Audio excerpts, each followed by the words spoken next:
body positive based customizable women's clothing line. So the first thing I'm going to show is just our video from our launch fashion show, which was last year. Just about a minute long.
So basically, as I said, SmartGlamour is body positive based, which means that we make clothing for women of all sizes. The set sizes start at extra, extra small, and then they go all the way through 6X. But then we say that everything is and beyond, which means that you can order a set size and that's it, and it's made to order. You can order a set size and add on customizations a la carte, so you can add on the hem length, the sleeve length, the rise of a pant, the inseam of a pant, etc. Or you can send in your full measurements and have something completely custom tailored to you. Up until now, we've sold only online, but right at the beginning of March, we're going to be opening up a 3-month-long pop-up shop in downtown New York City, where basically women of every size, shape, age, what have you, they can all shop in the same place for the same clothes at the same price. They can take things away, or they can order custom designs. So these are basically just lookbook photos. A couple things that we do differently from other fashion retailers is that in our ads we use women of every height, every shape, every age, etc. We also use no Photoshop on them, no airbrushing on them or the clothing, so you see things exactly as they will be when you buy them, and you can most of the time find somebody who's often, has a similar body type to you, so you know exactly how it's going to look on you. This is also we do customizable swimwear. And then we also did an ad, a small promotion where we only use models from age 45 and up, because we feel that that's also a category of women that is completely looked over, and then people kind of feel like you have to be young in order to be fashionable. And we always try to create an aura of being comfortable, loving yourself, being happy, and being confident. And we feel that that encourages women to shop, to know their bodies, to love their bodies, and instead of feeding off of insecurities in order to drive sales, we feed off of empowering women and making them feel more confident and knowing that they're okay as they are before they even get our product. Thank you guys so much. So one of the things that when I was kind of thinking through what to discuss or what to ask you guys about on this panel was really about the genesis of this idea of customization and appropriation. Because on the one hand, Nick, you could start a shoe company that was making handmade shoes, but not have them be customizable. And Mallorie, the access that you're granting is amazing, but you could have done it with set sizes. And Anastasia, you could be promoting makers without customizing as an option. So I'm wondering, what was really the kernel of that for you?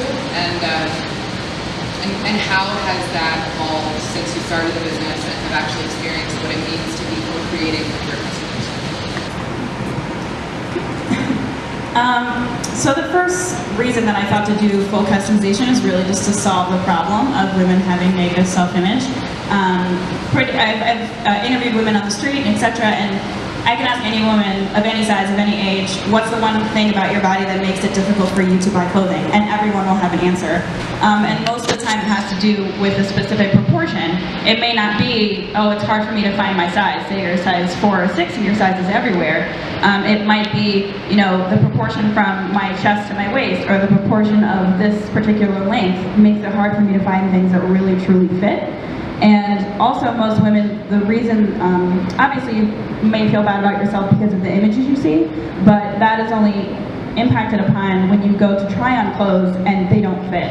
And often, even though rationally you may know that's not your fault, it's the clothes, you do kind of often feel worse about yourself because of that, especially if you go on and it continues to happen. Then it becomes, oh, clearly there's something wrong with me that I can't find something that fits this particular aspect of my body. Also, the fact that we have a very large size range and go all the way to 6X. In the plus size community, a lot of people complain that once it gets to a certain size, everything just becomes a tent. And that's because once women are, you know, everyone's built differently, and a lot of times plus size women will carry their weight in different places. And to make sure that things will fit, designers just forget about making things fitted, and they just make things huge so that it will cover somebody. So having the option to customize things means that a plus size woman or a very, very petite woman can buy the exact same thing and it will fit her properly in the correct way. So one of the other things that I'm wondering about, and I imagine you all are wondering about too, is because you have so much user-generated content as an aspect of your business, do you feel like there are things that you've learned from what your customers have input, or in your case, Anastasia, have you heard from the makers that you work with that they've learned certain things about their products that maybe they didn't know before? I didn't so much learn something as much as I confirmed something that I kind of guessed at, which she touched upon. Which was that customers, some people really want to customize something, and some people are not that into it, or they're scared of it. And which is why I have the option that if you are that person who is nervous to have that much control over a product that, you know, maybe you don't know that much about, you can just pick a set size. Or there's the step in between where you're just changing certain aspects, or then there's the full step where you can really customize the whole thing. And another thing that I learned that I'm trying to combat every day is that most women are really terrified to know what size they are. They're really terrified to measure themselves. And so I make sure that I put forth a lot of content that really drives home the point that no matter what those numbers are that you end up with, it's not a negative or a positive thing, it's just a fact, it's just information that you need to know in order to buy something that really is going to fit you and you're going to feel good about it. So I just try to get rid of that stigma.